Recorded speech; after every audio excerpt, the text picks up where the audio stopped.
If you're thinking about relocating to a new city and you've got a lot of fear and doubt and you're not sure how to proceed through with the process, this is the video for you to watch.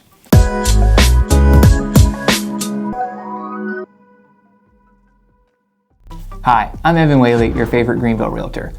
I've helped tons of clients over the past few years relocate to Greenville, South Carolina. What I've learned is there's a great process of relocating to a new city. And then there's some ways that you probably don't want to relocate to a new city. So I'm going to talk through that in this video. Of course, I've got a lot of context on Greenville, South Carolina, but I think this will be applicable to pretty much anywhere that you're thinking about relocating in the entire US. I'm going to break this down into 5 different steps, and I'm going to talk about those steps pretty in detail as I go through them. So the first thing that you should do is you should really define your needs and wants list. Also make sure you add in there the things that you don't want and what your goals are for this relocation. I'd spend a lot of time here. Really think through everything that's important to you. If schools are important to you, make sure you jot that down. If you want to make sure that you're in a place that has a beach, make sure that's on the list. Like, dream big, think of everything, write it all down, and then start to categorize it in order of importance to you. And I've found several different people, what they'll do with this is they'll either create a spreadsheet or they'll pick their top 3 to 5 things, and they'll really make sure that they know exactly what they're looking for so they can hit the target, and they're not just kind of sporadically looking for places that other people may find amazing but does not match their needs and goals and wants. Step 2 really is to do high-level research of the area that you're thinking about relocating to. Now, if you've already figured out the 2 or 3 places that you're considering, and you might be able to skip some of this, you might have already done this. But if you're just kind of figuring out, you're trying to narrow your list, start thinking about all those things that are important to you and finding different online tools to get that information very quickly so that you can evaluate places and figure out ones that will and won't work very quickly so that you could dive into step 3 where you start doing deeper research. But while you're in step 2, some things that I really recommend, you're gonna find those categories that are really important to you. Some other things that I would consider doing is looking at cost of living calculators. That is what I find is one of the best tools whenever someone's relocating. Typically what I find when people are moving is there's mismatched expectations one way or the other on what it costs to live in the area. You want to make sure that you know what it costs to live in that particular city that you're thinking about moving to compared to what it costs to live in the city that you're currently in.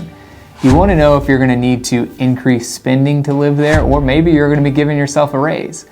You also want to know about job opportunities. I know a lot of places are remote now, but if your company won't allow you to work remotely and you've got to get a new job, you need to make sure there's opportunities, and also you want to know what kind of salary they're paying to make sure you know, again, where your income is going to be compared to what the cost of living is as well. Some other things that I recommend, going on weather apps. If weather is important to you, you want to know how often it rains, snows, it's sunny, whatever, all that information is out there. So I find go ahead, start there, figure that out.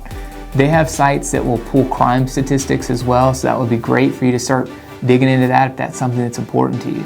Really, I find that Google is your friend. If you're having trouble finding some things and you really want a guide of relocating to a new area, feel free to just send me an email. We've got a guide to help you through all 5 of these steps. Now, your third step, you've really started to identify, narrow down the cities that you would consider. This is when you want to start doing some real deep investigation. Dive specifically into what are the school systems like in the particular suburbs that you're thinking about moving to. What are the specific crime statistics in that city? Look at items like, is this in a flood zone?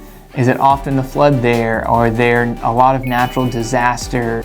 What kind of local events do they have? How close are different grocery stores, shopping centers? What do people do there? Maybe even go online and find some different forums for those specific cities or suburbs or whatever it may be, and find out what people are actually talking about. Number 4, the next thing is to plan your trip. What I would really recommend is find a real estate agent that's well-versed in relocating and helping people move to the area. It's going to be a little bit of a different skill set and a little bit of a different knowledge base than just any real estate agent. So find someone that really knows that process well and helps people through it a lot. What I would do in that conversation with that real estate agent actually is not go through your dream list and wants for a home at that point. there'll be a time and a place for that conversation, but really have a conversation about, I'm thinking about relocating to the area. What are some things that I should do? What are some places that I should try? Do you have recommendations of where I should stay? Are there any events going on? Really find out what's going on in the local scene, and real estate agents tend to be really plugged in. So that's why I'm recommending talking to a real estate agent at that point. But really on that trip, you just want to live like a local. Like I said, of course, housing is always going to be important. You're going to need a roof over your head. But I would just do more baseline research at this point. Figure out what is the median and average price of a home in the area, maybe in the particular suburbs that you're thinking about living in. Find out what the average price is in those particular areas. Figure out what rent costs if you're thinking about renting. Just learn that information to make sure from an affordability standpoint, you're not just wasting your time. You know, you don't want to go look at places that only have homes for $1 million and your budget's $500,000. You want to make sure that that is somewhat aligned, but I don't find it to be super helpful to just go out and start looking at homes. I found the people that have a little bit more buyer's remorse are people that have done that instead of really taking the time to do the trip and get a good understanding of what the area is like and just make sure to confirm that it's really where they want to live.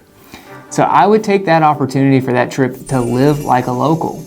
I would go to the local grocery stores. I would talk to the local people. I would do all the local events. I would find things in that area that make it unique. You know, what makes that particular place special? Go do all those things and really wander and explore. You know, go through all the different areas, just drive around, get a really good feel for everything first.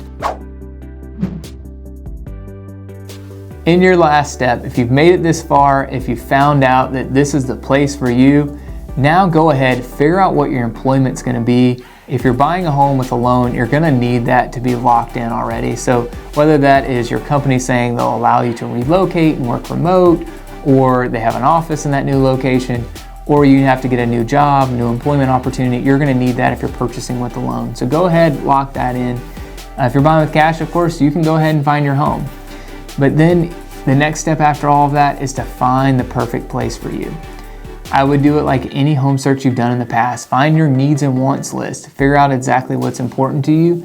Work with that real estate agent that you've already established that connection with, that's already learned a lot about you in the process, and you guys go out and find the perfect place. As I mentioned at the beginning of this video, I've helped a lot of people move to the area. I've found that people that go through this process really have a great experience and very rarely have any kind of level of buyer's remorse. Now, most people, when they do this a little bit out of order, they still really enjoy where they've moved to, at least here in Greenville, because it is a wonderful place. But the people that have had a little bit of issues as far as maybe the location not lining up to their expectations did this a little bit out of order.